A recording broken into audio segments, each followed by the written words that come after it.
Okay, so let's unpack this one. Have you ever seen someone, someone who seems totally rock solid in their views, suddenly start to, well, wobble a bit? Like, maybe question things you thought were totally set in stone for them. Yeah, it definitely makes you sit up and take notice. Exactly. It's that kind of unexpected turn that really grabs your attention. It really does. And, well, that's pretty much what we're digging into today. We've got this fascinating case study, Piers Morgan, specifically his recent comments, his actions regarding Israeli actions and, well, the situation in Gaza. Right. And our sources here, just so you know, are his own shows, like clips from his interviews, the transcripts. And all the chat online about it afterwards, yeah. Exactly, the reaction to it all. Okay. And just for context, because it matters here, if you followed Piers Morgan, especially right after October 7th, his stance was, well, pretty clear, wasn't it? Oh, absolutely. A very strong defense of Israel's right to respond. That was the baseline. Well, that's the backdrop. But lately, something seems different. There's been maybe a noticeable shift. That's putting it mildly. And this is where it gets really interesting. So our mission for you today, listening in, is to figure out, okay, what is this apparent shift? How deep does it go? What arguments is he making now? And maybe touch on why. What could be driving it? Crucially, though, we're not here to pick a side. Not at all. We're just looking at what's being said, what's happening, and considering the potential reasons based on what we've seen. Precisely. And the first sort of major point that jumps out from the sources is, well, it's a change in how readily he acknowledges Palestinian suffering. There's this clip, him talking with Mehdi Hasan. Listen, you and I have talked about this war in Gaza for ever since it started, this phase of the 75-year conflict. And I have resisted going as far as you have done in your criticism of the Israeli government. I resist no more.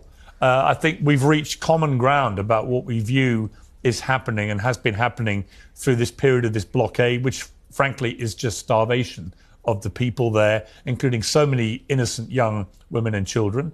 And I think that the incessant bombing and killing, and we don't know how many civilians have been killed, but it is on a daily basis. It looks like hundreds of people every day, with no apparent attempt, it seems to me, to have any real plan for how this ends or what happens when it ends, other than if you look at what Smodrich has been saying, probably the most right-wing member of a very right-wing government, he is talking in a genocidal language about kicking all the Palestinians out. So I think you and I have reached a place in the last few weeks where we are in agreement. Yes, I know the one. And what's really striking is Morgan just flat out agrees with Hasan. He says, yeah, I used to resist criticizing the Israeli government like you did. He did. And the words he used, quite stark. I resist no more. Powerful stuff. It is. And then he goes right into talking about the starvation in Gaza. Mm-hmm. You know, the blockade, the bombing, and the awful impact on, well, innocent people, women, children. He even mentions parents watching their own children die because aid isn't getting through. Yeah, that specific detail. It's a definite change from some of his earlier positions. A big one. It really is. And then this acknowledgement of suffering, it kind of evolves, doesn't it? It moves into these direct accusations about civilian deaths. Like in that debate he had with Mad John Spencer, Morgan is incredibly blunt there. He is. He says Israel knows it is killing a lot of innocent people. Daily. Doesn't mince words. Not at all. And he calls the starvation situation a deliberate, willful act of trying to kill people. And that's a heavy accusation. Huge. And Spencer, he pushes back, denies it. As you'd expect, perhaps. Right. But Morgan really presses him. He points to this gap, this disconnect between the stated mission targeting Hamas and the reality on the ground, the sheer number of civilian deaths, the humanitarian crisis. Which brings up a really difficult question for you listening, doesn't it? How do you square a military goal, even one some see as justified, with that kind of human cost? That's the core tension, isn't it? And Morgan then pivots to another really critical point. Media access, or rather the lack of it.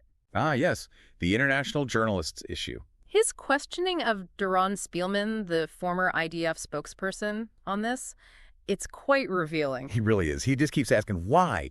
Why can't international reporters get into Gaza? Spielman offers the journalist safety reason. But Morgan sounds deeply skeptical, doesn't he? You can almost hear it in his voice. Totally. He hints that maybe the real reason is, well, different. Maybe it's about stopping the world seeing the extent of the suffering. Or, he suggests, maybe concealing a plan to, quote, take over Gaza. And he boils it down to that one direct question he puts to Spielman. If Israel has nothing to hide, why are they not letting international journalists go in? Boom. It's a direct challenge, a call for transparency. And it ties right back into those earlier points about civilian harm, doesn't it? Yeah. If everything's above board, why the blackout on independent reporting? Exactly. What's the logic there? So this lack of access, this questioning of motives, it then feeds into another argument Morgan's been making about unequal rights. Right.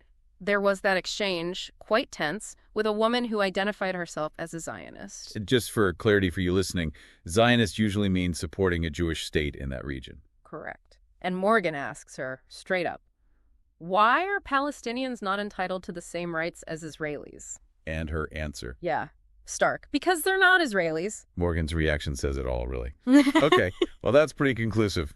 You can sense his feeling that this is fundamentally unfair, denying rights just based on nationality in that specific situation. It highlights that huge power imbalance, the different rights people have there.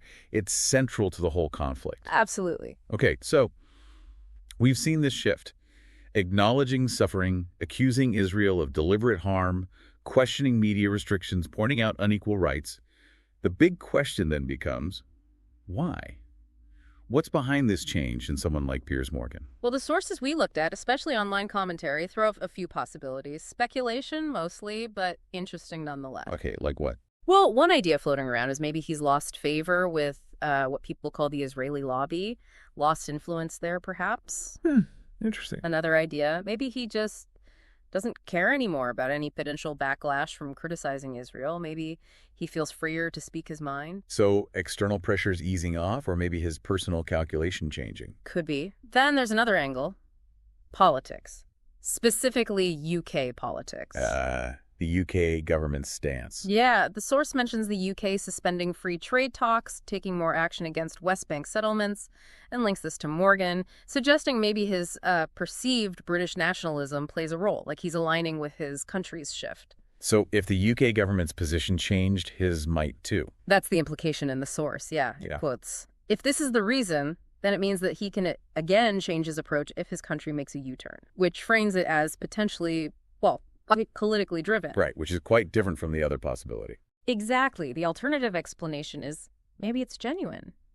A real moral awakening. Seeing the sheer human cost, the source uses the phrase 50,000 deaths and starvation to death of babies. Maybe that just changed him. A profound personal shift driven by empathy. That's the other view. And the source kind of poses this challenging question towards the end about those who continue to support the actions despite the reported suffering, asking if they're willfully blind or worse, perfectly fake and simply indifferent. That's a heavy thought. Puts the focus back on the observers too, not just Morgan. Yeah, it's powerful, whatever Morgan's own reasons are. Okay, so let's try and wrap this up a bit. We've tracked this pretty significant change in Piers Morgan's public statements on Israel and Gaza, moving from being a staunch defender to, well, a pretty vocal critic on key issues. Yep. Civilian impact, media access rights. Right, we've looked at what the specific things he's saying now. And we've explored some potential whys, the different theories from the sources, ranging from politics and pressure to maybe a genuine change of heart. Exactly. This deep dive hopefully gives you a snapshot of this apparent evolution. It shows how someone, even someone very public with strong views, might start to reconsider things when faced with, well, the grim realities of a conflict. So as you're thinking about all this, here's something to maybe mull over. What does it mean when a really prominent voice shifts like this on such a deeply divisive, such an emotional issue? Yeah, what does it tell us? Maybe about the power of actually witnessing suffering, even secondhand through reporting? Or the influence of political winds changing? And what about our own beliefs? Does it show that people can reevaluate deeply held convictions, even on the toughest subjects? Is sticking to your guns always a sign of strength? Or could changing your mind, even publicly, sometimes show maybe a deeper understanding developing? Food for thought, definitely.